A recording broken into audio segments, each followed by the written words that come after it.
The Houston Cougars and the Texas Longhorns join together for what's going to be a fun reliving of the Southwest Conference Days matchup, or at least we're hoping to have some fun. You try to have some fun? Fun? Jonathan, have fun? Fun? Ready? Let's jump on into it. Fun. You are Locked On Cougs, your daily podcast on the Houston Cougars, part of the Locked On Podcast Network, your team every day.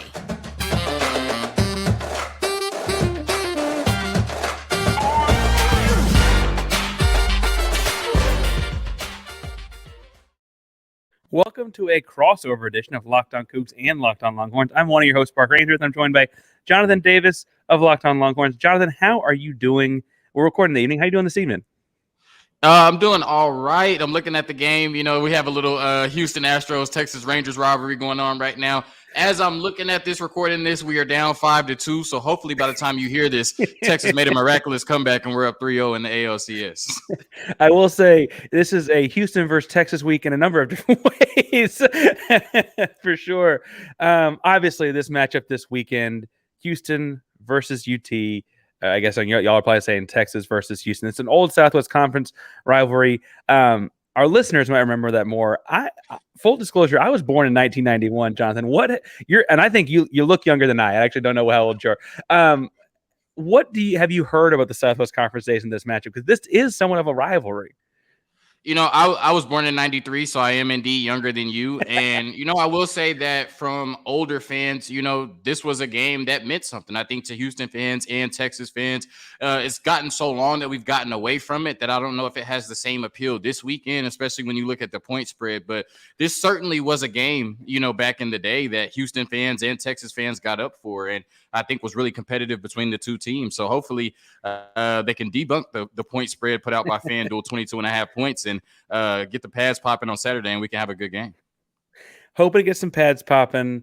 And we're just going to yo-yo back and forth, folks. But I do want to ask you, Jonathan, so like to put in perspective, people have joked about like Houston could have gone 1-11 this year if the one win were Texas. I mean, because the only year they're in the same conference, with Texas going to the SEC next year, it means a lot to folks in Houston. Like it would have been great. Now they know Texas is good. I don't think England's like lying to themselves about that. What does this week mean to Texas? They're in a very different spot. They still have national title aspirations. They're coming off of a loss. It's been about 10 days at this point. What's the thought in Austin? So I think this is a bigger game now that you did lose to Oklahoma, right? I think, you know, this could have been potentially a trap game. If you beat your rival, you come off a bye week, you're kind of coasting. You feel like you got through the toughest, you know, teams on your schedule in Alabama and Oklahoma. But now this has to be a get-right game, right? You have to prove that you're still a Big 12 championship contender. You have to prove that you're still a college football playoff and national championship contender. And unfortunately, Houston is the team in your way this weekend coming off that loss to Oklahoma. So, you know, I think this is a huge, you know, game for Texas this weekend because they lost to Oklahoma and they have to, you know, get back right? And they've had that feeling in their mouth for about 2 weeks now. So, you know, they have a chance to, you know, get back on the football field for the first time since that loss to Oklahoma, and I expect them to show up and show out on Saturday. I listened to your show after the rivalry. I frankly really like that rivalry a lot. I joked that I wish Houston had someone that they would meet halfway and have a stadium half full. Like the atmosphere is great, right? Yeah. In that game, it looked like Oklahoma took advantage of some things. Not that Houston has seen necessarily like they don't have the 350-pound linemen and stuff, but what did you notice that like scares you? What like holes in Texas did Oklahoma expose? Maybe even if they fixed them by now in that weekend. Yeah, well, I think they, for the first time all year, really made Quinn Ewers uncomfortable. You know, we saw that maybe in the Wyoming game, but I don't think they made him uncomfortable. He was just missing throws. We saw the turnovers, you know, missing reads really kind of in the first quarter. And then after that, he was able to get back right. But 3 turnovers is 3 turnovers, right? And he had that crucial fumble. Another one is the red zone issues, right? When you look at this Texas offense, statistically, they've been really good. Top 15 in terms of yards, top 30 in terms of scoring.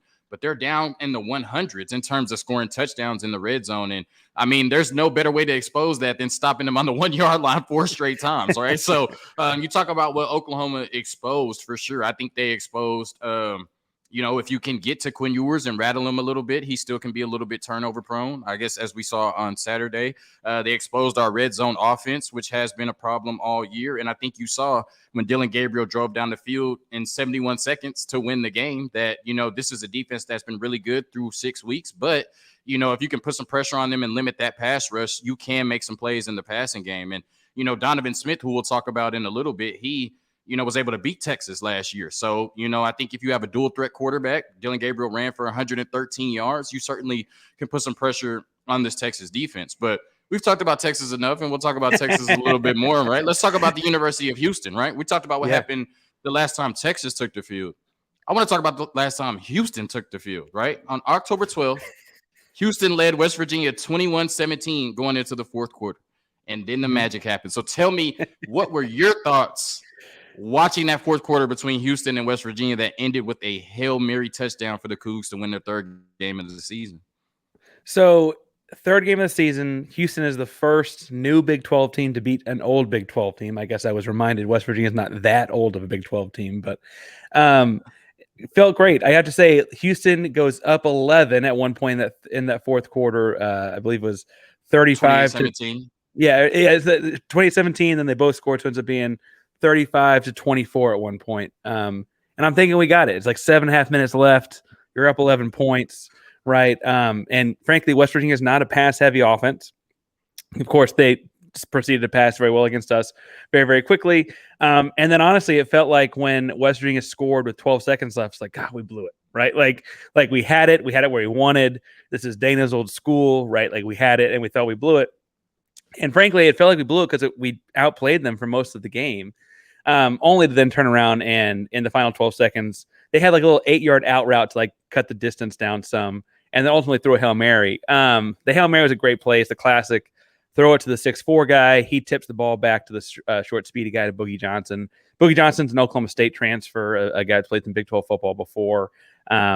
Great story, great kid, but really exciting to way to end it on a weeknight. Frankly, it made Saturday really easy and fun, man, because you got your win out the way Thursday night.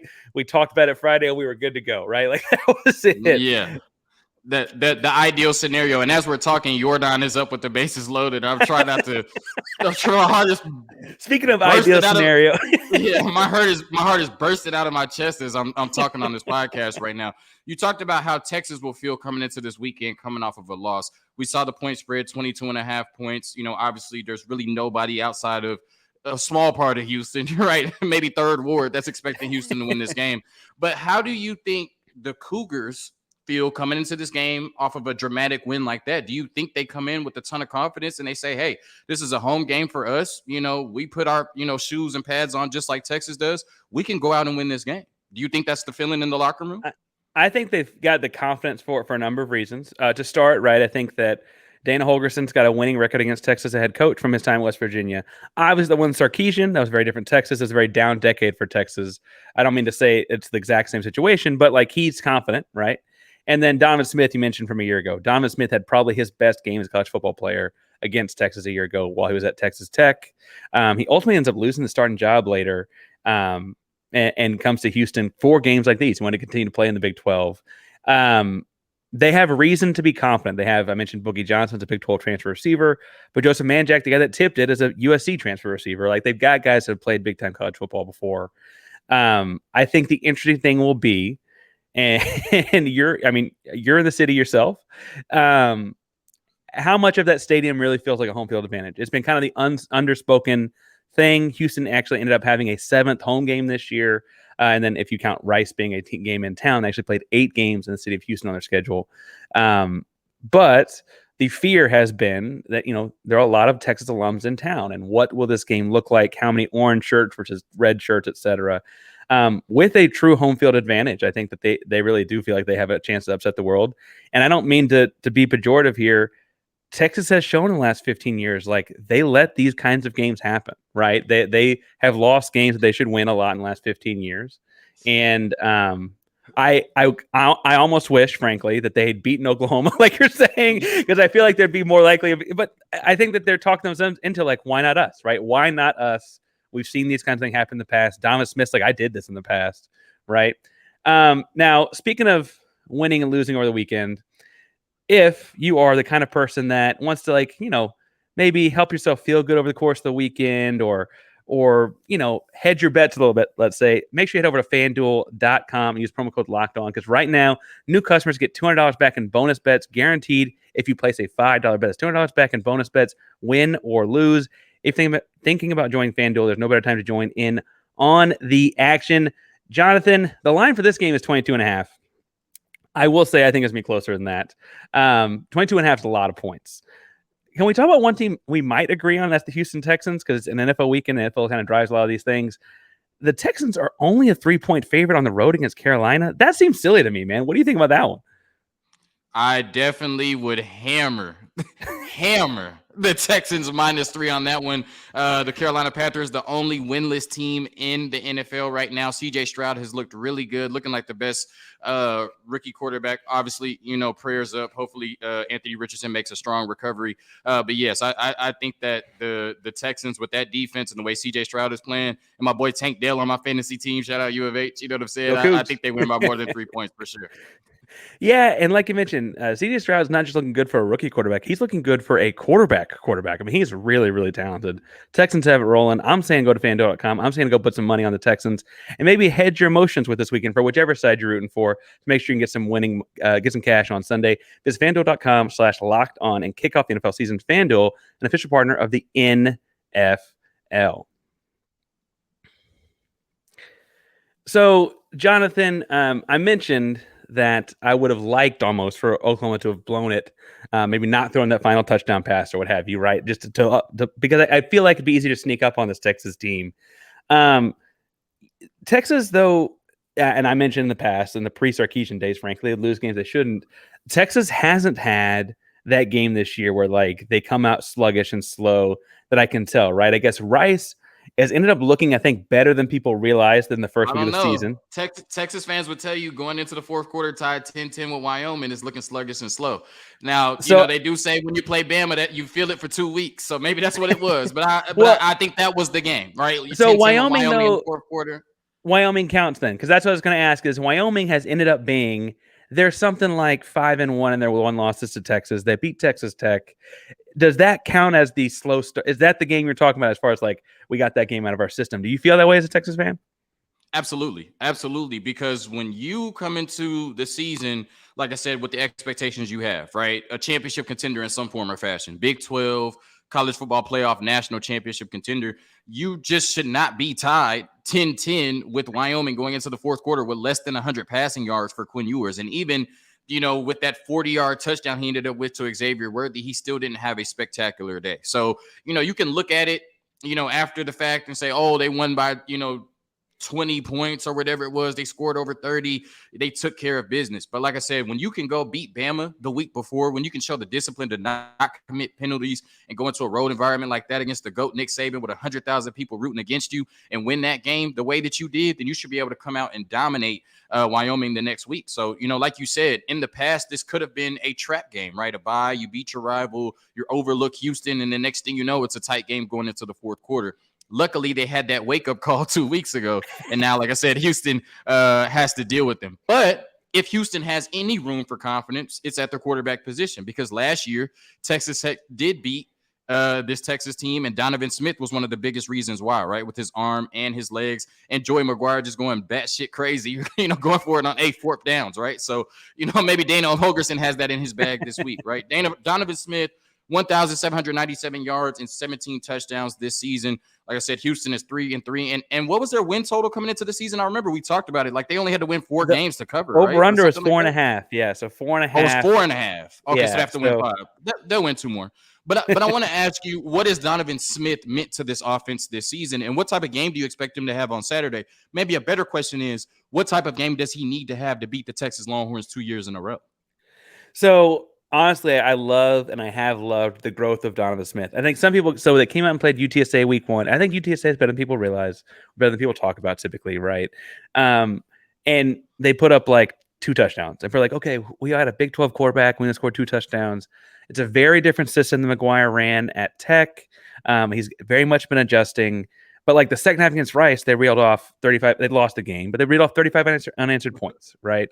And then in the second half, I guess, into the second quarter, in the second half against West Virginia, he throws 16 straight completions, including the Hail Mary to win the game, right? theoretically, he's shown development, shown improvement. Obviously, every college quarterback is flawed, and obviously, there's a reason he didn't ultimately win the starting job at Texas Tech. I will say my fear coming into the season was he threw a lot of picks at Texas Tech, and this year, to avoid throwing those picks, he's kind of holding on to the ball a little bit, right? And I think that's just the yin and the yang of it. But I really have enjoyed his growth as a quarterback, and I think the big thing for me has been he's taking what the defense gives him a lot better now. He's taking the short throws, he's taking the short stick routes, checking it down, and just letting his athletes make plays. And frankly, to beat Texas, playing sound football like that, like knowing when to check it down, knowing when to throw it out of bounds, knowing when to take a sack versus throwing it away, those are all important decisions because you can't give Texas extra possessions, right? That offense is too strong. And so I've liked where that's going. What do you remember about, I mean, you saw him a year ago. What scares him on your side?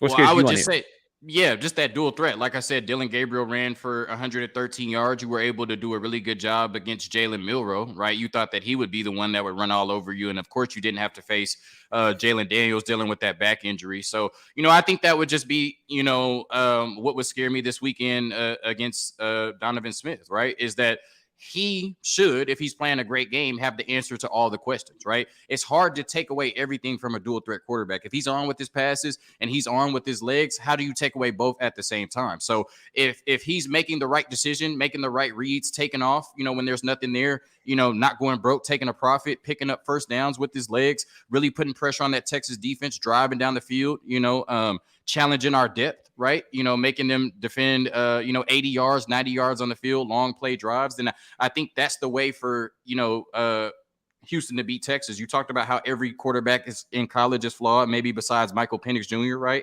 And so, who's leading the Heisman race right now. And so, I think that in a game like this, where you're a 22.5-point underdog, the quarterback is always the equalizer. If Donovan Smith, like he did last year, can come out and have the game of his life, Houston certainly can keep this game closer than 23 points. But we're talking about defense, and the Houston one is not good, right? I looked up the stats, and 107th in scoring defense, allowing 31.3 yards per game, 116th in total defense, allowing 429 yards per game.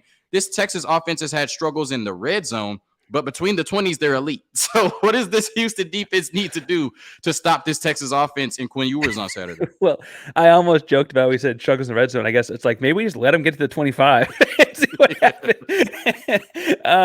No, I think the real deal has been, and it was interesting that West Virginia didn't happen this way. We started, and I love Dot Nwankwo. Jadose Nwankwo played a great game against West Virginia. He's a really good football player.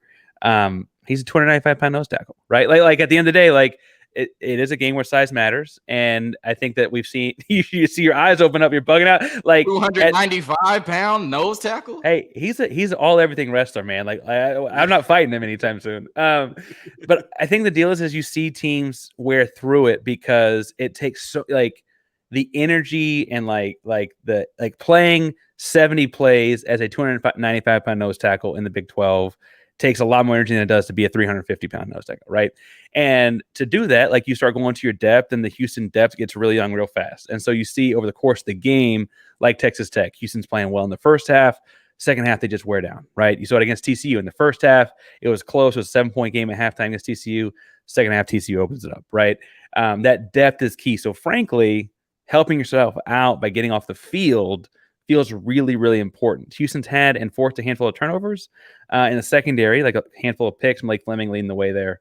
But obviously, there's some aspect of, if you're going for turnovers and picks, you're gambling some. And if the ball goes past your head on those picks, you got a problem. I do like our pass rush. Nelson Cease is really good. I mentioned Dot Nwankwo. He's a really good nose tackle. He's just not very big. I like our pass rush. I like our guys. We're just not as deep as some of these teams.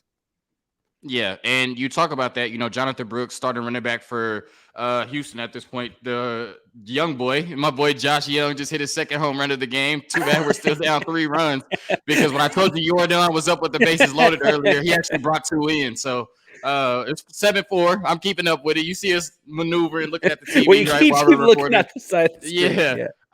Jonathan Brooks, one of the leading Doak Walker candidates at this point, one of the best running backs in the country. We thought it would be hard to replace Bijan, and we just picked right up. And you talked about having a 295-pound nose tackle. Kyle Flood has really emphasized those big humans, right? And I think our smallest offensive lineman at this point might be 310 pounds, right? So that's definitely, like you said, where that, matchup can be won. And, I think that if this, Texas offense can, just run the ball and continue to run the way that they have in pretty much almost every game this year, then, like I said, I just think Houston will wear down, after a while, even if it is close in the first half.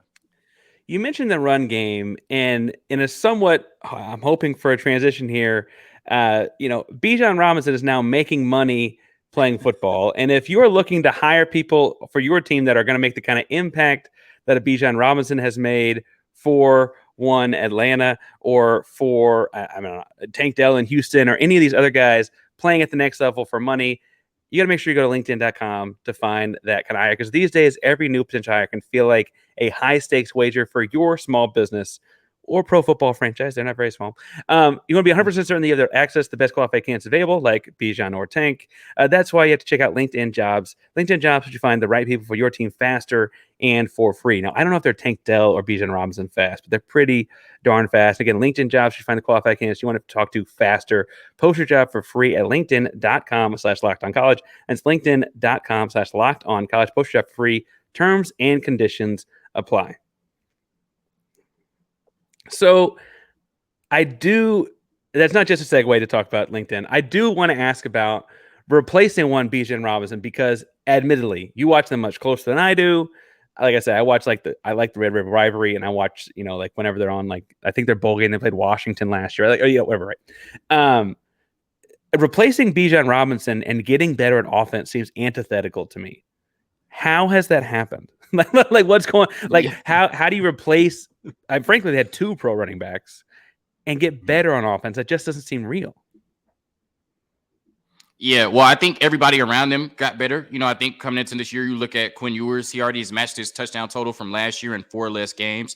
His completion percentage is up over 10%, I believe. When you look at Steve Sarkisian, I think he's doing a better job of managing the game and calling plays. The receiver core has been better, obviously bringing in Adonai Mitchell, a 2-time national champion. I always got to make sure I mention that. And then the tight ends are better as well, right? JT Sanders was always a dog in that top 3 conversation at the position in sports, but Gunnar Helm has really stepped up as a second tight end. And he's been able to make some explosive plays this year. What's crazy is our tight end room is averaging 19 yards of reception. It's like a Travis Kelce type room. They're putting up Travis Kelce type numbers right now. So I think that everybody around, I think everybody around the running back position has been better on offense, and that's why they've been really good. But certainly, Jonathan Brooks has been no slouch this year. Now, I do think that we need to find more production from our running back too. You talked about Roschon Johnson being a running back, a 4th round pick last year in the draft. And this year we've been kind of slow, right? Between Jaden Blue and Cedric Baxter, not a lot of production, but Jonathan Brooks in the passing game has made up for a lot of that, right? So it's hard to replace Bijan Robinson, but they've done a good job of that so far. But speaking of replacing, right, coming into the season,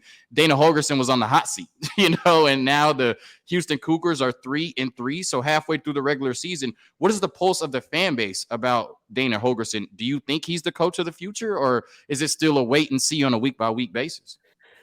Personally, I'm still a wait and see. I got listeners, I can already hear them typing and commenting right now. Fired. I get comments every day asked to fire Dana. I will say that I think the deal is they want the 1980s days. They want to. We talk about Southwest Conference to open the show. They want to go back to Andre Ware winning, being the best team in the state of Texas, etc. And I at least recognize that that's not a light switch away, right? It takes some time. Realistically, getting to a bowl this year in your first year in the Big 12 would be fantastic. TCU's first year in the Big 12, I've kind of looked at them as a blueprint. They went 7-6 after 4 tremendous years in smaller college football, right? They go 7-6, and then a handful of years later, they're fighting to win the conference, and a handful of years later, they're fighting for a national championship. We don't talk about what happened in the game after that. But I will say that, in the transfer portal, you could kind of expedite that blueprint a little bit. And kind of if you get to bowl eligible your first year, it could take a few years, but you can theoretically get there. The ultimate resource being, can you recruit Houston? Right now, the recruiting class 2024 has the kids that have committed are well ranked, but there have only been 8 commitments, and it looks like there are a bunch of kids waiting and seeing to see what happens over the course of the season. And so I think that adds an extra layer of pressure to Dana, right? I got to admit, when West Virginia had their Hail Mary go through the other night, the look on Dana Holgorsen's face was that of someone who's about to get fired. And I don't know what's being said behind the scenes, but he looked like, I just lost my job. Like he just like looked like it on his face, and that's a bad look to have.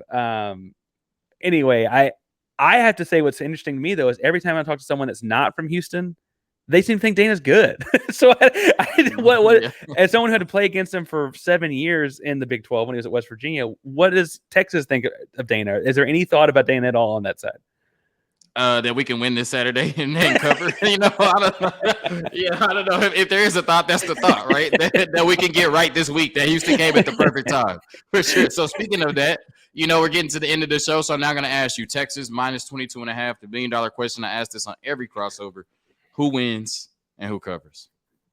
So I've been talking myself into Houston winning all week. I will say that truthfully, I came into the season assuming they'd beat Oklahoma and that Houston could catch them, right?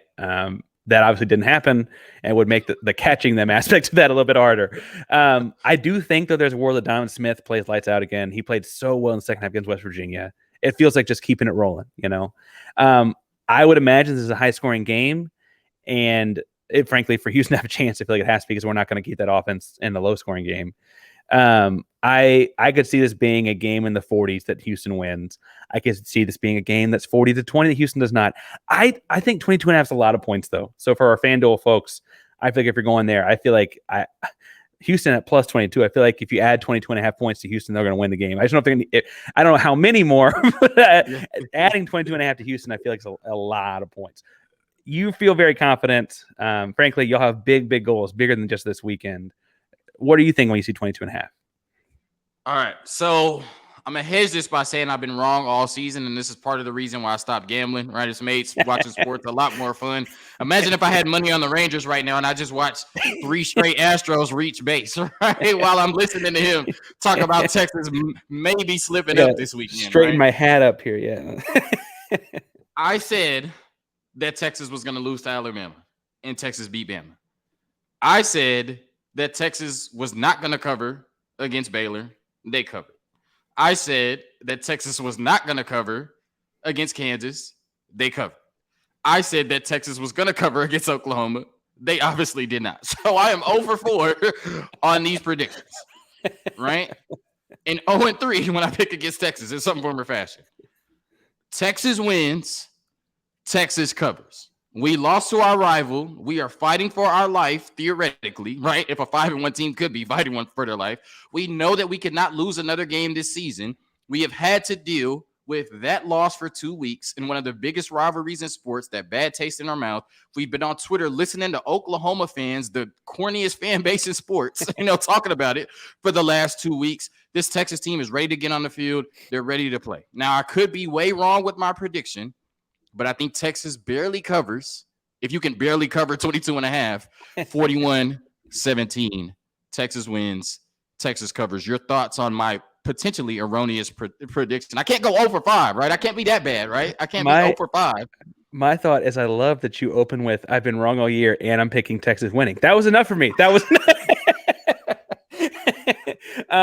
Jonathan, you've been talking about the matchup all week, and frankly, Texas football at large all week. Where can people find you and the work you do?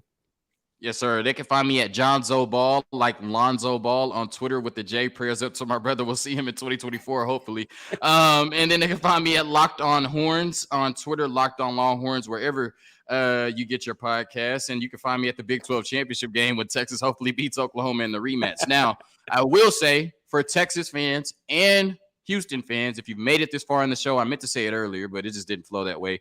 Our starting right tackle, Christian Jones, will be on the podcast tomorrow, Locked On Longhorns. Texas fans, of course, you want to check that out. Hear from one of the football players, talk about the season, talk about, Houston, the matchup, and some other things. But also, Christian Jones is a Houston area native, right? He's from Cyprus. I know, so there's going to be some Houston people that call it Cyprus ain't Houston.